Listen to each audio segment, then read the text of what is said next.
Amen. Church, tayo ay patuloy na tinatalakay ang buhay ni David. Nandito pa rin tayo sa from protecting to confirming part number 3. At ang definition natin dito ng confirming, the process of supporting a statement by evidence. Pinag-usapan natin ng mga nagdaang mga linggo, yung point number 1, confirming David's faithfulness. At ating napag-aralan, confirm si David talaga ay faithful sa Panginoon. Hindi niya ginawa yung mga bagay na hindi nakakalugod sa kanyang Panginoong Diyos. Point number 2 tayo, meron na tayong ilan na na-discuss, confirming Jonathan and David's friendship. Pinag-usapan natin bilang summary, letter A, ang magandang katangian ng kaibigan, laging nandiyan, lalo na sa panahon na kailangan. Kung ganyan ang kaibigan mo, i-treasure mo yung kaibigan mo. Kasi meron siyang magandang katangian, at kung ganun ka naman sa kaibigan mo, nandyan ka, lalo na sa panahon ng kailangan, i-treasure mo rin yung kaibigan mo. Kasi magandang katangian niya ng pagkakaibigan. Letter B, ang magandang katangian ng kaibigan, laging nagbibigay ng benefit of the doubt. Hindi agad kumakampi sa sumbong ng kaibigan. Pumapagitan muna hanggang hindi pa niya alam ang tunay na nangyari. Opo, huwag kakampi agad muna. At pinag-usapan natin, may mga point doon, baka kasi yan haka-haka lang, baka pakiramdam lang niya, yung mga ganon, kaya huwag kagad kakampihan. Tayo muna tayong lahat bago tayo tumungo sa letter C. Ama naming Diyos na makapangyarihan sa lahat, hiling po namin minsan pa ang inyong gabay. Tulungan niyo kami, Panginoon, na mahalin kayo. Tunay nga, Ama, ang pag-ibig niyo ay wagas sa amin. Pero kung minsan, Panginoon, yung aming pag-ibig sa inyo ay tumitigil, nanlalamig. Kaya ngayong umaga, Panginoon, panalangin namin sa aming mga sarili, muli niyong pukawin ang aming mga puso. Ma-inlove kami sa inyo. Ma-inlove kami sa inyong salita. Nang sa gayoon, ang pag-ibig na ito'y umapaw at maibig din namin, Panginoon, ang aming kapwa. Dalangin po namin, Panginoon, sa minsan pa naming pag-uusapan about sa friendship ni David at ni Jonathan, tulungan kami ng banal na Espiritu po na maunawaan namin ang lalim ng inyong salita nang sa gayoon, ito po ay amin pong maging aral sa amin, isabuhay namin, gawin namin, dahil nasa kanila, Panginoon, ang magagandang katangian ng pagkakaibigan. At hindi ito aksidenteng isinulat nyo dahil mayroon kayong purpose at ito'y aral nga po sa amin ngayon. Kami, Panginoon, na hindi pwedeng mabuhay na kami lang. Kailangan namin ng aming kapwa. Kailangan namin ng kaibigan, kailangan namin ng katropa, kailangan namin ng kabarkada. Pero salamat, may gabay pa ang inyong salita kung papaano ba namin ito gagawin ang pagkakaibigan. Salamat sa napakayamang salita ninyo sa lahat ng anggulo ng buhay namin na kailangan namin nakasaad sa inyong salita. Kaya salamat po, tulungan nyo kami, Panginoon, minsan pang mapiga ang katas at linamnam at sustansya ng inyong salita. Salamat po, ito'y panalangin namin sa inyo. In Jesus' name we pray.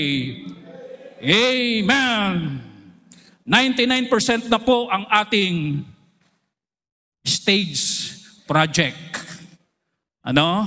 Baka naman iba sa inyo nag-expect pa. Ganyan na po talaga yan. Amen. Pwedeng lagyan ng mga dahon-dahon, pwedeng lagyan ng mga baging-baging, maraming pagsasabitan, di po ba? Okay, kaya salamat po sa inyong participation. Pwede rin siguro maglagay ng mga parol, di ba? Parol. Okay, kidding aside. Ngayon po, pag-usapan natin mga kapatid, yung pang magaganda pang katangian ng pagkakaibigan nitong si David at si Jonathan. Letter C. Ang magandang katangian o ng pagkakaibigan, Letter C, kinikilala ang Diyos, naniniwala sa Diyos, may takot sa Diyos. Yan ang isa pa sa magandang katangian ng friendship. Yung ikaw na kaibigan, naniniwala ka sa Diyos, may takot ka sa Diyos, yung kaibigan mo rin, ganun din, magandang katangian yan. At makikita natin at mapapansin natin dito sa mga talata ng Biblia sa 1 Samuel chapter 20, balikan muna natin yung verse 1, ang sabi ni David kay Jonathan, papatayin ako ng tatay mo. Di ba nalala niyo yun? Papatayin ako ng tatay mo. Sabing ganoon. Pero pag binalikan natin yung tugon, una, si Jonathan muna. Ano ang tugon ni Jonathan nung sinabi ni David na papatayin siya ni King Saul? Ito ang tugon ni Jonathan. Verse number 2. Ito sabi niya, and he said unto him, sinabi niya kay David, God forbid. Wag ipahintulot ng Diyos. Meaning to say, mayroong namamagitan mga kapatid sa friendship ni David at ni Jonathan, ito'y walang iba kung hindi ang Diyos. At malinaw sa talata, itong si Jonathan, kinikilala na yung Diyos, na ang Diyos na ito ay sovereign God. Ibig sabihin ng sovereign, ang Diyos ang nagpapahintulot at may kakayanan magpahintulot at hindi magpahintulot ng mga nangyayari sa buhay natin. Kaya kung ikaw ngayon ay punong-puno ka ng problema, pinahintulutan niya ng Diyos. Sovereign siya eh. Siya yung nagpapasya ng ipapahintulot niya sa buhay natin at siya rin ang nagpapasya ng mga bagay na hindi niya ipapahintulot sa atin. Naniniwala po ba tayo doon? Ngayon, kung ikaw naman ay inuulan ng pagpapala, pinahintulot yun ng Diyos. Amen? Wala ba kayong napansin pagdating nyo ngayon dito? Wala kayong napansin? Yung pagpunta nyo dito sa building, wala kayong napansin? Wala pa kayong napansin? Tapos na ang stage project. Hindi. Wala na pong sumasalubong sa inyo. Napansin niyo yan? Sino? Si Whitey.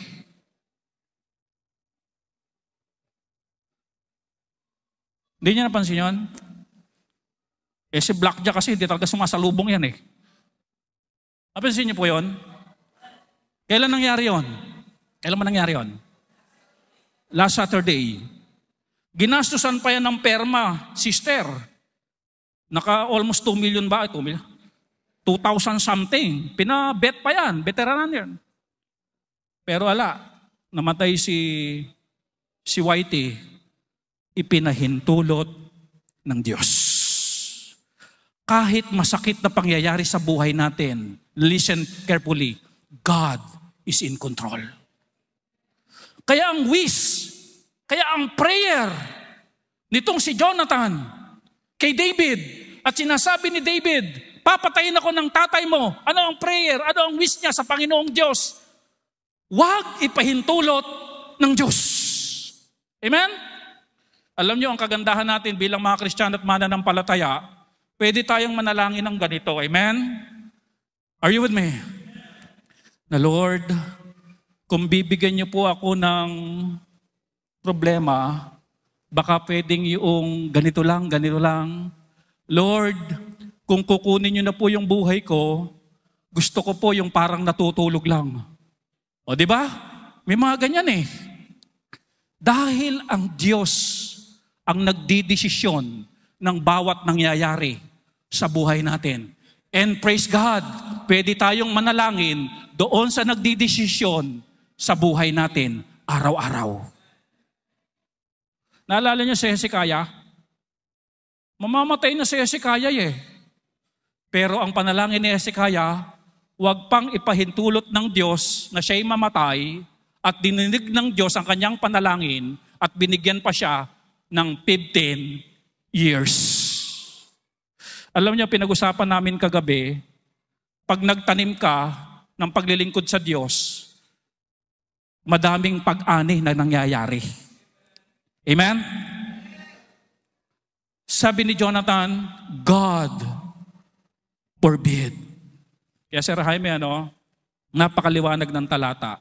Si Jonathan, kinikilala ang Diyos. Dahil yung Diyos na kinikilala niya, may mata na nakakakita, may tenga na nakakarinig, may kamay na umaabot, may puso na nagmamahal sa atin.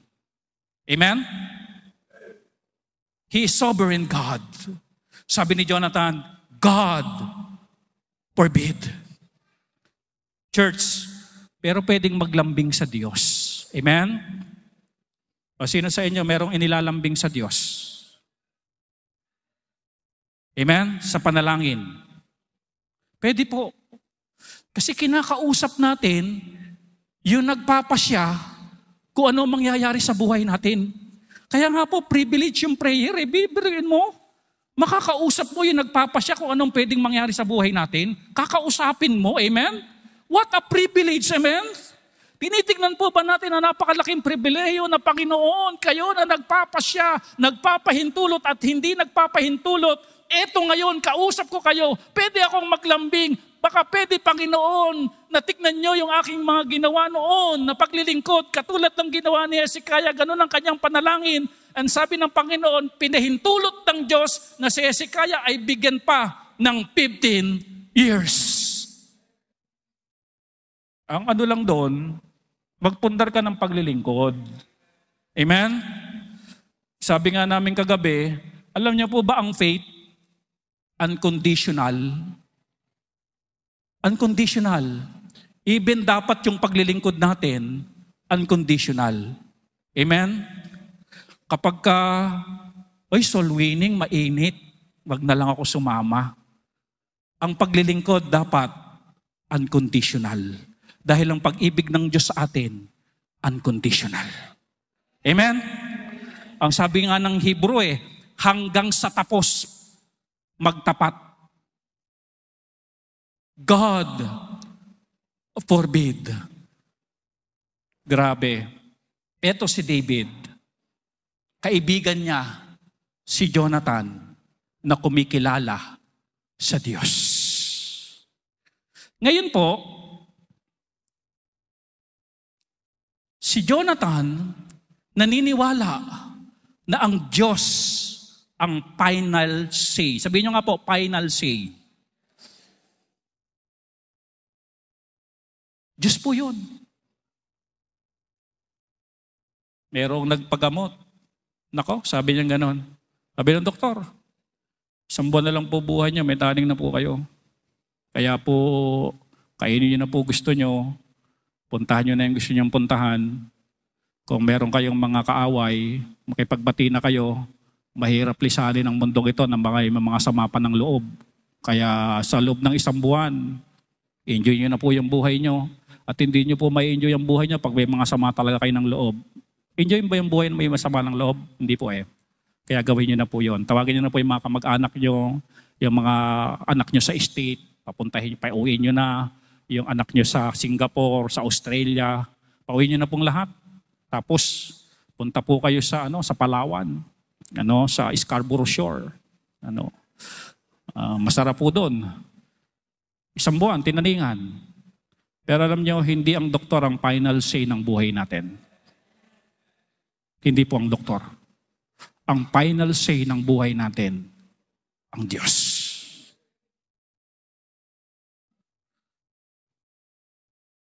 To make the long story short, hindi mo namatay yun sa loob ng 1 buwan. Dahil hindi pa ipinahintulutan ng Diyos na mamatay siya after a month. Nabuhay pa po siya ng mahabang panahon. Mali ang doktor kasi ang doktor, hindi siya ang final say. Kaya nga ang pinupurso ng Christianity, tumibay yung ating pagtitiwala sa Diyos. Hindi pagtitiwala sa tao. Pagtitiwala sa Diyos. Because our God, He is the final say. God forbid. Panginoon, huwag niyo pong ipahintulot. Isa sa ayaw na ayaw ko. Alam niyo kung ano? Makagat ng aso. At panghuli, makagat ng ahas. Kaya nagpundar ako ng M4 sa bahay. Nakaka-4 na asas na po ako napapatay sa bahay namin. Kaya kung pupunta po kayo sa bahay namin, ipaalam niyo po. Amen? Para ma-guide namin kayo doon sa walang ahas.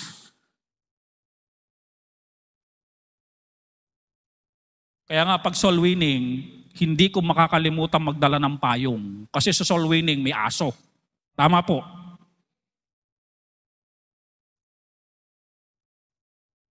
Pag po kayong pupunta ng gabi sa amin, nakamamatay.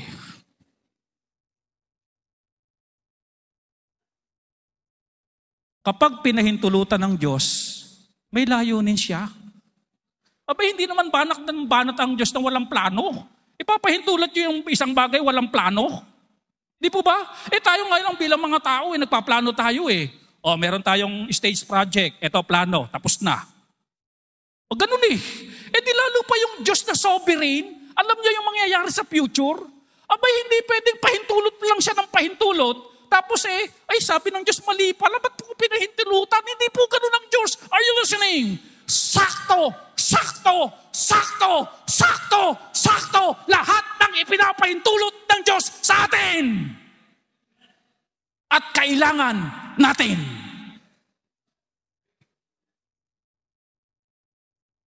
Kapag hindi niya ipinahintulot, may layunin din siya. Pinagtagpo pero hindi tinadhana. May layunin ng Diyos. Alangan namang hindi ko ipapahintulot ito. Ako, mali. Dapat pala pinahintulot ko. Ganun ba, Diyos? Perfect yun . Tayo magkakamali tayo ng mga decision making, may mga ma-overlook tayo, pero ang Diyos walang ganun. Because He is a sovereign God.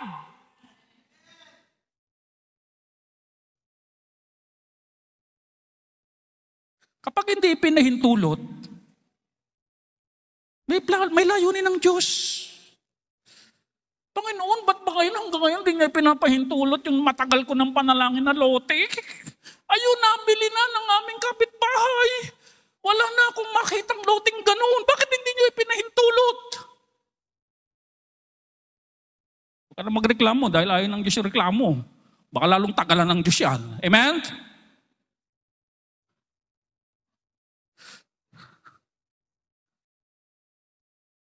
Ngayon, confirm, itong si Jonathan, naniniwala sa Diyos, pinagtitiwalaan ng Diyos. Amen? He's sovereign God. Kwento ng misis ko, andyan ba yung ating rescuer? Si Mark. Ngayon daw si Mark, hindi siya papayag na hindi mag-church pag Sunday. Di ba na lang kung talagang minire-rescue sila? Amen? May Diyos. May kinikilalang Diyos. At ang pagkakilala ni Jonathan sa Diyos, tama. Amen? Kasi merong naniniwala sa Diyos, pero mali ang pagkakilala sa Diyos. Itong si Jonathan, tama ang pagkakilala . Biblical yung pagkakilala niya sa Diyos niya. It is important, mga kapatid, attend Sunday school, listen to the preaching of the Word of God, read your Bible, attend Bible school, to learn more about God. At makilala mo talaga kung sino ang Diyos ng Bible. Amen? Alam nyo, kapag yun ang kailangan natin, lumalim ang pagkakilala natin sa Diyos. Yung bang maging biblical talaga kung sino talaga Diyos sa isip at puso natin. Pagka ganun mga kapatid, katulad nila Pablo, walang sinukuan si Pablo na hirap sa ministry. Amen? Kilala niya, biblical utak niya sa Diyos . Pero kapag mababaw ang pagkakilala natin sa Diyos, magiging mababaw lang din ang paglilingkod mo. Sabihin mo, mababaw. Tama, mali. Are you listening? Pag malalim ang pagkakilala mo sa Diyos, malalim din ang paglilingkod mo sa Diyos. Tama, mali.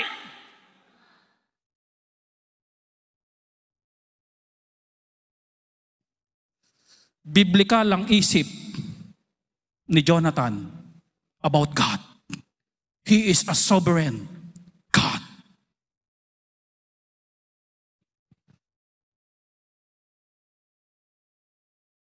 Alam si Pedro, ipinako yun ng pabaligtad. Kahit ganun ang nakaamba sa kanyang paglilingkod, hindi sinukuan. Malalim ang pagkakilala niya sa Diyos.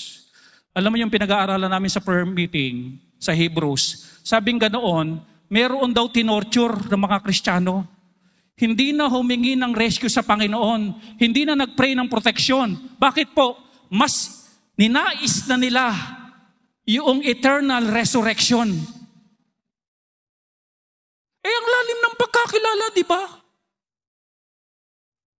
Pwede naman silang mag-pray, Panginoon, wag muna akong mamatay, pero hinayaan na nila silang i-torture hanggang mamatay dahil ang isip na nila ay sobrang lalim patungkol sa Diyos. Mas ninais pa nila yung reward sa langit, yung magkabuhay na magmuli, eternally.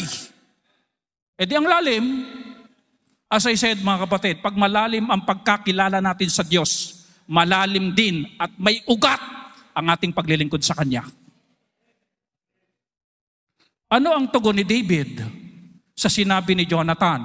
Si David ba kumikilala rin sa Diyos? O baka naman si Jonathan lang? 1 Samuel 20 verse 3. And David swore moreover and said, Thy father certainly knoweth that I have found grace in thine eyes. And he said, Let not Jonathan know this, lest he be grieved. But truly, kumikilala ba si David sa Diyos? But truly, as the Lord liveth. Di ang ganda ng friendship nila. Amen? Jonathan, kumikilala sa Diyos. David, kumikilala sa Diyos. Anong pagkakilala ni David sa Diyos? Hanggang ang Diyos ay nariyaan. Amen? Amen? And as thy soul liveth, there is but a step between me and death. Jaime, ito yan Pinapatunayan lang ni David na yung sinasabi niya, totoo. Napapatayin siya ni King Saul. Hindi niya i-involve ang Diyos kung hindi totoo yung sinasabi niya. Ay, mahirap ganun. Kaya yung malaking kasalanan yun yung gumaganong-ganong pa sa Bible. Alam niyan, sa hearing, hearing tayo, Mayora, Guwo, sumumpa ka. Tapos mga kasinungalingan sinasabi, delikado po yun sa harapan ng Diyos. Huwag idadamay ang Diyos sa kasinungalingan. Amen? Itong si David, ganun siya kasincere sa sinasabi niya. Papatayin ako ng tatay mo as the Lord liveth. Of course, ang Diyos eternal ito. Ang ibig sabihin lang dito ni David, eternal lang Diyos, hindi naman mamamatay ang Diyos Ibig sabihin, kahit anong panahon, ipagwagwagan mo yung ginagawa ni King Saul, yung motive ni King Saul, kahit anong panahon, papatunayan ko sa iyo, kahit anong panahon na talagang papatayin ako ni King Saul.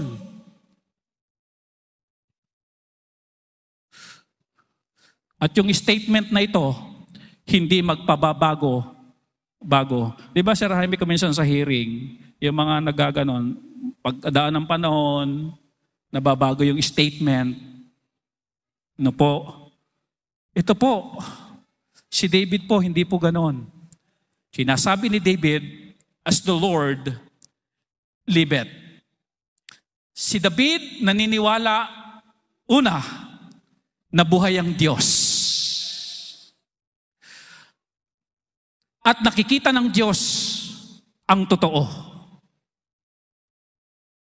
Totoo po ito. kung sino man ang nakakakita ng iyong motibo ngayong umaga, ito'y walang iba kung hindi yung buhay na Diyos. Hindi natin pwedeng paglalangan ng Diyos, laro-laruin ng Diyos. As the Lord liveth, buhay ang Diyos. Walang sikreto, walang lihim, walang motive, walang agenda na hindi niya alam. Alam niya lahat. As the Lord liveth. At ang Diyos natin, mga kapatid, hindi po bato, hindi tiyok, hindi kahoy. Ang Diyos natin, buhay. Sabihin niyo nga po, buhay. Buhay ang Kristong aking pinaglilingkuran. Kahit anong sabihin ng sangkatauhan, He lives, He lives. Ang Diyos natin ay buhay. Kaya ito po, ang isa sa common denominator ni Jonathan at David, parehas nilang kinikilala ang Diyos sa kanilang buhay. Amen? Kaya nga po, sinasabi natin, mamimili ka, kapatid, ng kaibigan. Mamimili ka ng totropahin. Mamimili ka ng babarkadahin. At magandang katangi ang mapili mo, kasi ipapasok mo sa buhay mo yan hindi pwedeng hindi Ang magandang katangian na makuha mo, yung malalim ang pagkakilala sa Diyos. Amen? Hindi magiging bias yan. Amen?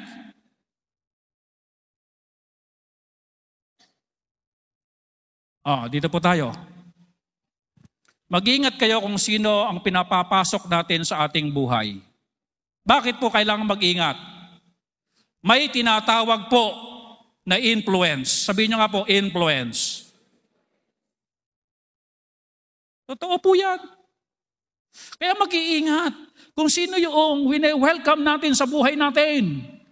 Dahil kapag in-welcome na natin yan, binigyan na natin ng oras yan, inupuan na natin yan, mayroon pong tinatawag na influence. Influence is real. Totoo po ang influence. Amen? It's either good or bad.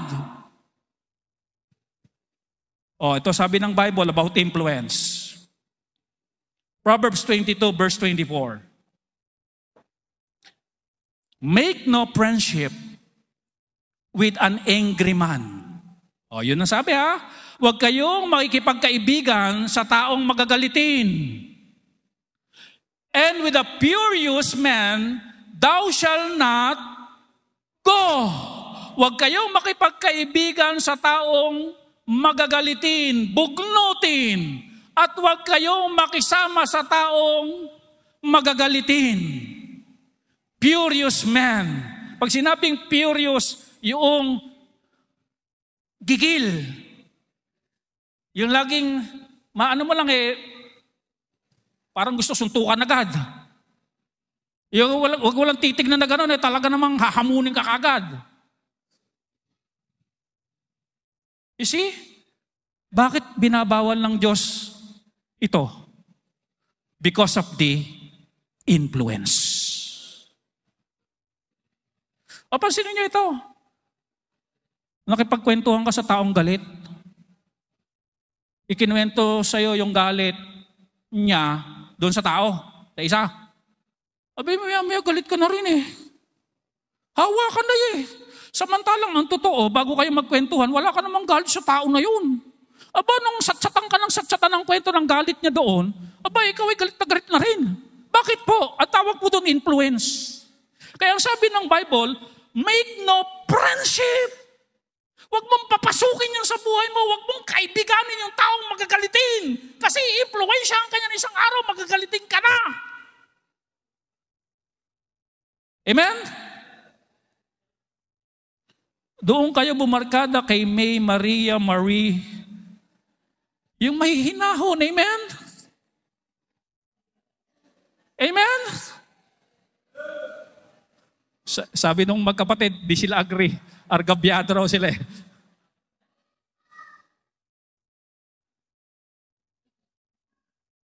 May mga taong ganun yung mahinahon, etc. Amen? Make no friendship with the angry man. Kaya mga angry bird, huwag niyong pinapanood yan. Huwag niyong nilalaro yan. Baka mamaya pag nagsalita ako, gumagano-gano na rin kayo. Eh mga batang nanonood na, pagka kinausap mo, gano'n na rin ang mga boses. Na-influensyahan eh.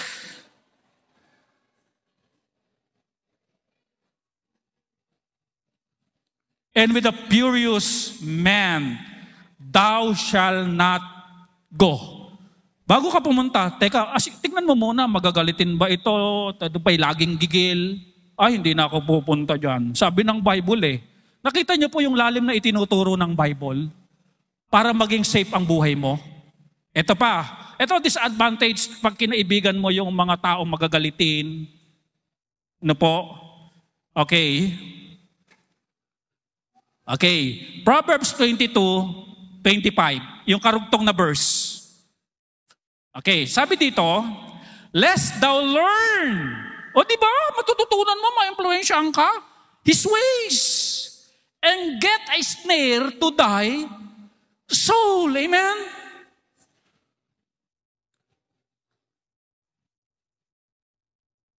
Matututunan mo talaga yun.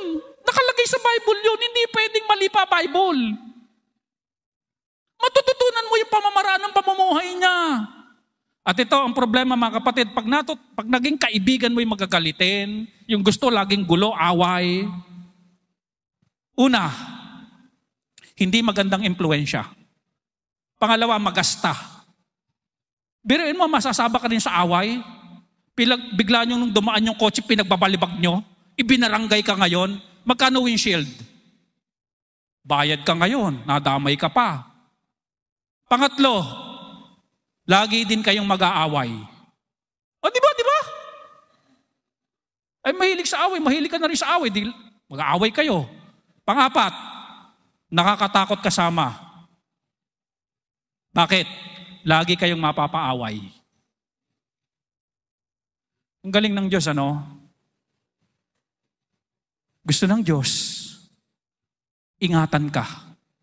Hindi ka gumasta. At nang sa gayon, wala kang kaaway. Amen?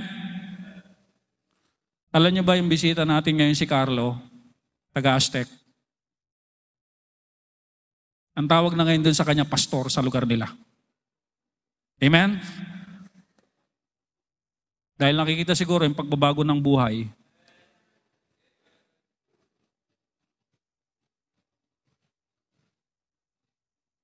Praise God for that. Malinaw na itinuturo ng Bible ang influence. Yung hindi ka naman ganon because of the influence, magiging ganon ka. Another verse about influence. Proverbs 13, verse 20. He that walketh with wise men shall be wise. Amen? Kaya ngayon, nag-aaral kayo sa school, di ba? Kung gusto nyo pong tumalino ang kaibigan ninyo, matalino. Alam mo na kapag exam natin na sa'yo ko tatabi. Amen? But a companion of fools shall be destroyed. Influence. Pag sinabing wise naman, hindi naman ito yung intellectually wise eh. Hindi ito eh. Yung buong magandang mga magpasya, yung mga mataas ang porsyento sa mga good decision, makakakuha ka ng good counsel, doon ka bumarkada, amen?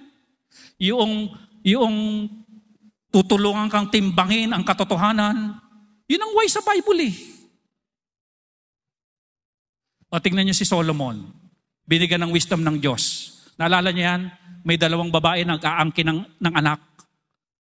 Ay, akin, baby ko yan, sabi ng isang nanay. Hindi, baby ko yan, sabi ng isa. May wisdom na si Solomon.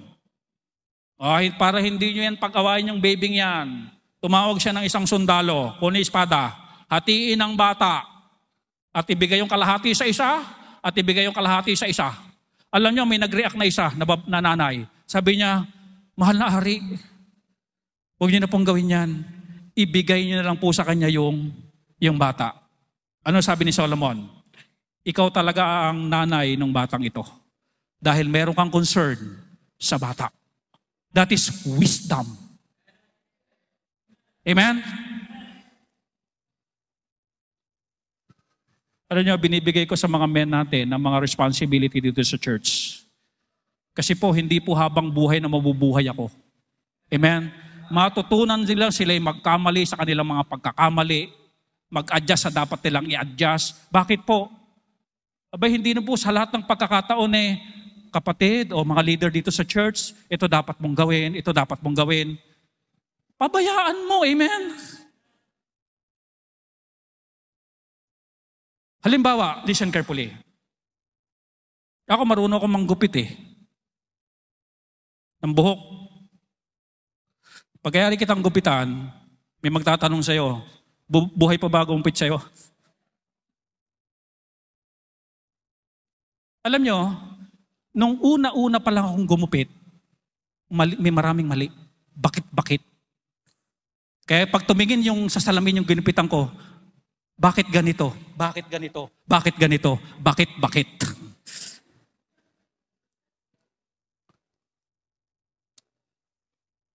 Pero sige lang, gupit lang. Walang ano sa akin, nakita ko lang. Ganon din po, hahayaan ko kayong magkamali para matuto kayo sa pagkakamali nyo. Amen? Alam ba yan, naging training sa akin ni Pastor Lito, hinahayaan lang niya ako sa Sunday school, magturo ng mga young people. Hindi niya ako minentor. At natuto ako sa aking mga pagkakamali. Amen? Sabi ganoon, he that walketh with wise men shall be wise. But a companion of fools shall be destroyed. Mali mga desisyon Biruin mo, ibibili na lang ng bigas, ipinangsugal pa. Tumaya pa sa talpak. Tumaya pa sa ending ng basketball. Kaya pag uwi ng bahay, sabi ng misis, nasan yung bigas?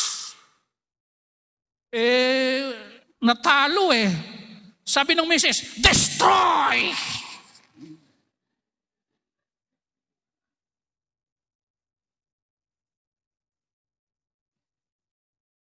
Tayo bilang Kristiyano, hindi na tayo tataya sa ending. Amen? Hindi tayo magsusugal. Amen? Hindi tayo maninigarilyo. Hindi na tayo inom ng alak. Alam natin yun Kaya na mangyayari ngayon. Hindi tayo destroy sa misis natin. Amen?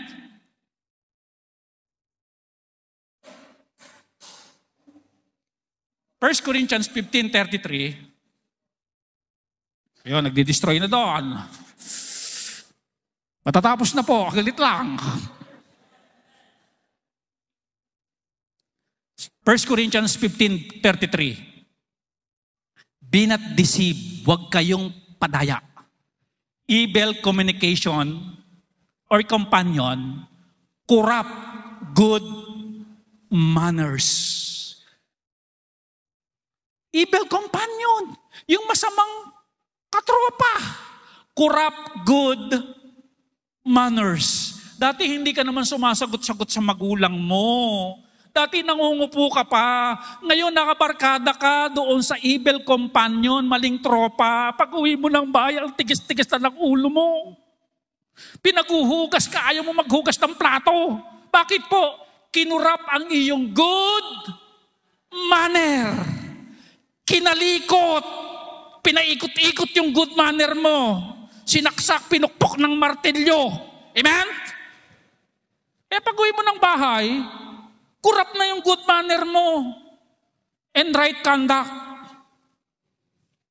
Napabarkada ka, napatropa ka sa mga evil companion Yung bang wala ka namang bisyo, abay pag-uwi mo ng bahay, sabi mo sa tatay mo, pre,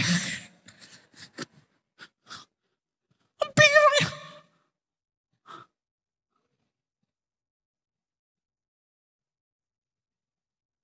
Kaya po mga kapatid, mag-iingat po tayo yung mga taong pinapapasok natin sa ating buhay.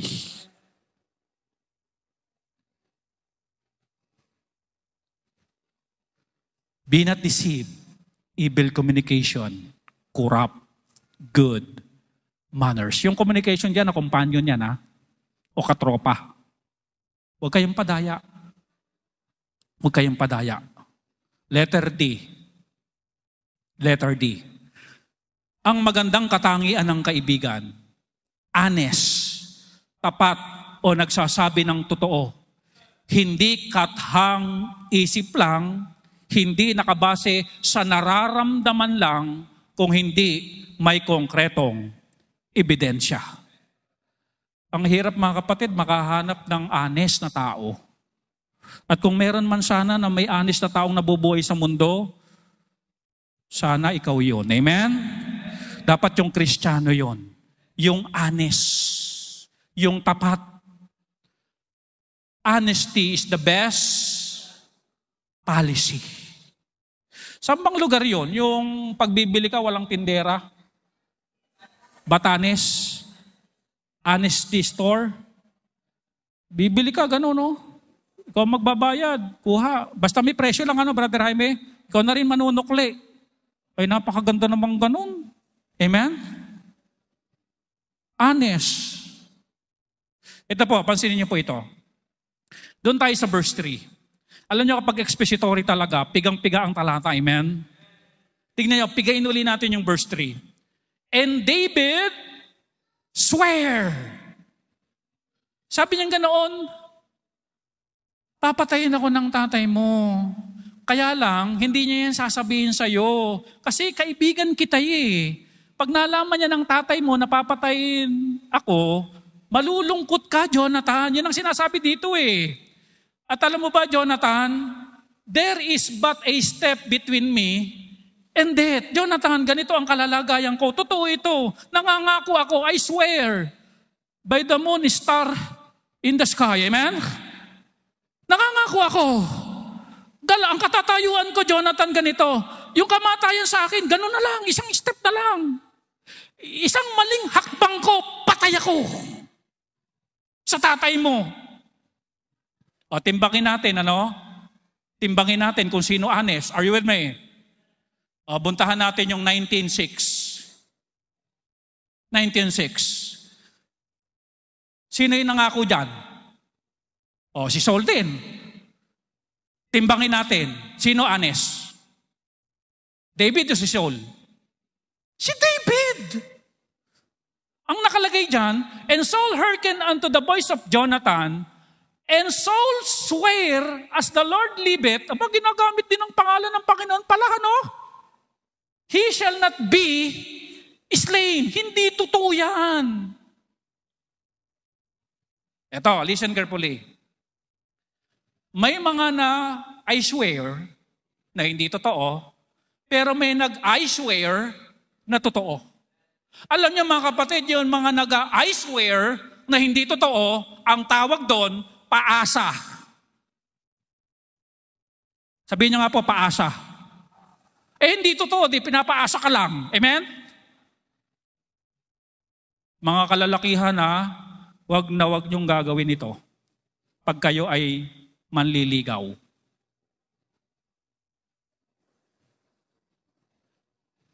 Ikita niyo mukha na to. Amen? Kailanman hindi maganda ang pangakong hindi tinutupad.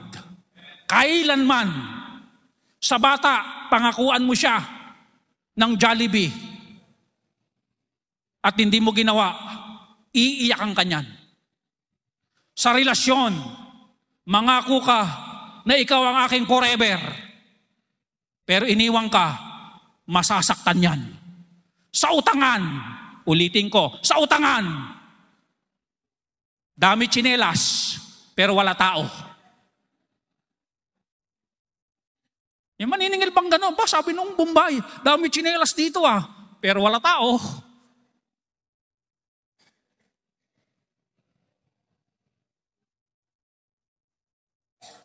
Yung bang mangangako, magbabago na ako. Pero hindi pala. Lalo na mga kapatid, pangako sa Panginoon. Napakapangit. Sabihin nyo nga po, pangit. Na mangangako tayo sa Diyos, di natin gagawin. Dahil ang Diyos, promise keeper.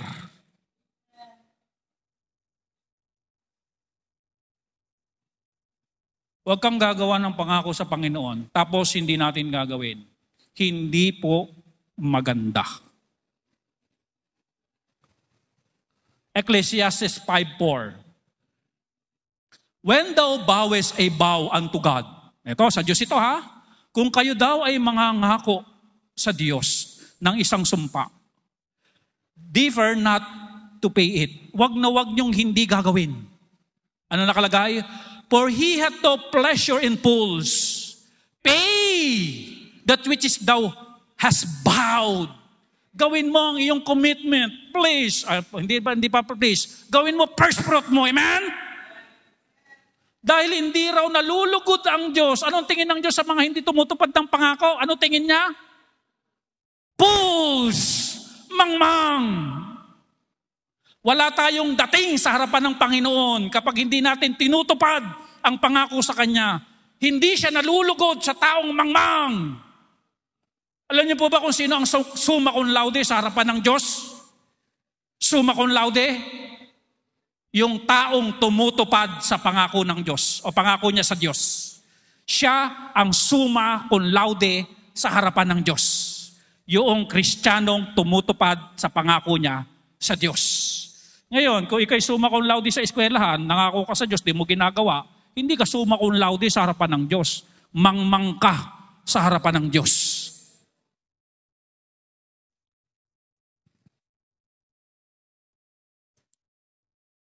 Okay, again, masarap kaibigan, yung kaibigang honest. Amen? Mahirap masira mga kapatid yung tiwala. At isa sa sumisira ng tiwala, yung hindi tayo maging honest. Letter E. At dito tayo magtatapos.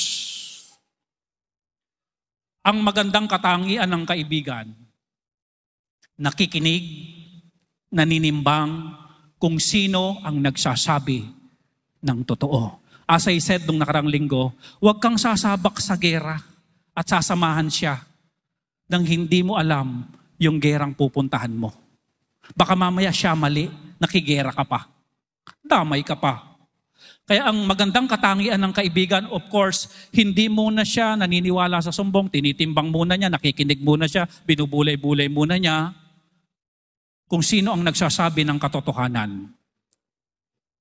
Sabi ni David, balikan natin ang verse 3 ng 1 Samuel 20. Sabi ni David, there is but a step between me and death. Pangako, Jonathan, nagsasabi ko ng totoo, I swear. Totoo ito. Ito ang kalalagayan ko. Si Jonathan, pinapakinggan siya. Ano ang tugon ni Jonathan? Verse 4. Then said Jonathan unto David, pagkatapos niyang pakinggan si David, may conclusion na si Jonathan, Ano nakalagay dyan? Natimbang niya na, Sir Jaime, natimbang niya kung sino nagsasabi ng totoo, Whatsoever thy soul desireth, I will even do it for thee. Amen? Nakinig, tinimbang ni Jonathan kung sino ang nagsasabi ng totoo. Therefore, sabi ni Jonathan, kung ano ang nais mo, gagawin ko para sa iyo. May letter F pa pala, I'm sorry. Letter F na magandang katangian ng kaibigan. Ang magandang katangian ng kaibigan, kung mayroon naman maitutulong, bakit hindi? Amen? Alam niyo yung sinabi dito ni Jonathan? 1 Samuel 20 verse 4, yung naka-highlight, anak. Ayan. Then said Jonathan unto David, whatsoever, yung tulong na ino-offer ni Jonathan kay David, Whatsoever, anuman. When we say whatsoever, or whosoever, or whatsoever, anuman, whatsoever, meaning, hindi limited. Amen? Ano man ang iyong hilingin. Bakit po? Kasi po nasa posisyon si Jonathan, anak siya ng hari. Kaya magagawa niya kahit ano hilingin itong si David bilang kaibigan. Yon ang magandang katangian ng kaibigan. Kung meron din naman, bakit hindi? Sabihin niyo nga po yon, kung meron din naman, bakit hindi? Yun ang maganda. Amen.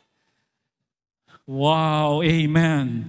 Ganun po ang inoffer ni Jonathan kay David. Job 6:14. To him that is afflicted, pity shall be showed from his friend. Tignan niyo po ito, ano? Kapag daw afflicted, yung kaibigan, awa, kabutihan, ang ipapakita niya doon sa afflicted niyang kaibigan. Pero tignan niyo yung sumunod na verse. But he forsaketh the fear of the Almighty. Kaya pala afflicted yon. Dahil ano po? Iniwan ng Panginoon. Pinapalo. Pero ang sabi ng Bible, kabutihan pa rin ang ipakita mo sa kaibigan mo. Amen? Di lalo na kung hindi naman pinapalo yun, nagsasabi lang ng totoo. Nakukuha niyo po ba yung verse? Meaning to say, ito magandang katangian ng kaibigan. Tutulong, may awa, may kabutihan, at sa ganoong paraan mga kapatid, kahit palo yon, baka pag pinakitaan mo ng pagmamahal, ng awa, ng kabutihan, maging paraan yon para makapanumbalik siya sa init ng pananampalataya niya sa Panginoon. Pity shall be shewed from his friend. Amen? Katulad ng prodigal son, kinuhang mana, nagpakalayo-layo, nilustay yung kanyang mana. Alam niyo, pity ang ipinakita ng kanyang tatay. Pagmamahal, pag-ibig, na hinihintay niya araw-araw kung darating na yung anak niya, na nagkasala, nagkamali, nagkulang, nilustay ang mana. Hinihintay niya. Pity ang ipinapakita niya. Hanggang isang araw, na-realize ng prodigal son, mas maganda ang kalalagayan sa bahay kasama ang aking tatay. Bumalik. Tinakbo ng tatay, niyakap, binihisan. Ganon din po tayo mga kapatid. Ang pagmamahal ng Diyos ay hindi nagmamaliw. Pinatunayan niya ito nung ibigay niya ang kanyang bugtong na anak na si Kristo. Napako sa krus.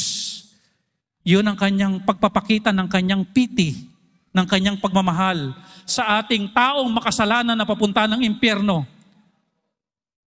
Ibinigay niya si Kristo para magbayad ng kasalanan natin, para magkaroon tayo ng tagapagligtas at huwag tayong mapahamak sa impyerno. Siya ang totoo at tunay at wala nang hihigit pa na kaibigan na nag-alay ng buhay para sa atin. Sa ikaliligtas ng iyong kaluluwa, hindi relihiyon ang kailangan mo.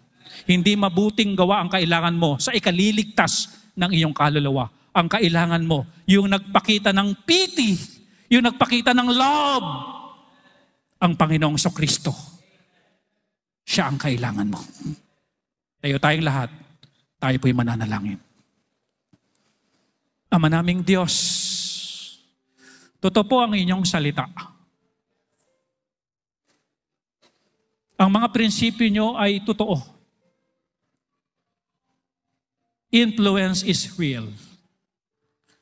Kaya tulungan mo kami, Panginoon, na maging maingat kung sino ang ang pinapapasok namin sa loob ng impluensya ng buhay po namin. Help us, Lord. Bigyan niyo kami ng discerning spirit. Tulungan mo kaming lumago, lumalim sa pagkakilala sa inyo.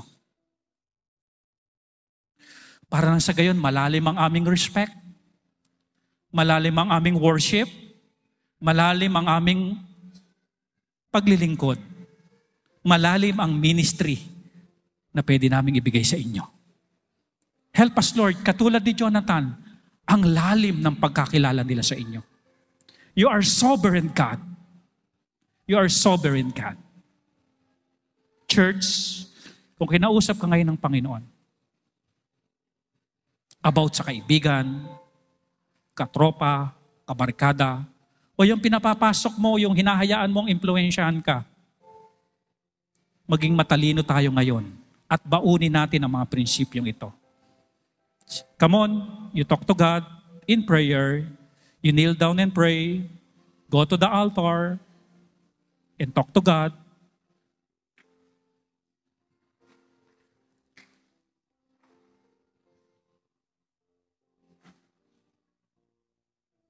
Ngayon, kung hindi po man nararanasan ang kaligtasan, hindi mo patiyak ang kaligtasan, ang kailangan mo ang Panginoon. Sampalatayanan mo siya, tanggapin mo siya bilang tagapagligtas ng iyong buhay. Magsisi sa mga pagkukulang.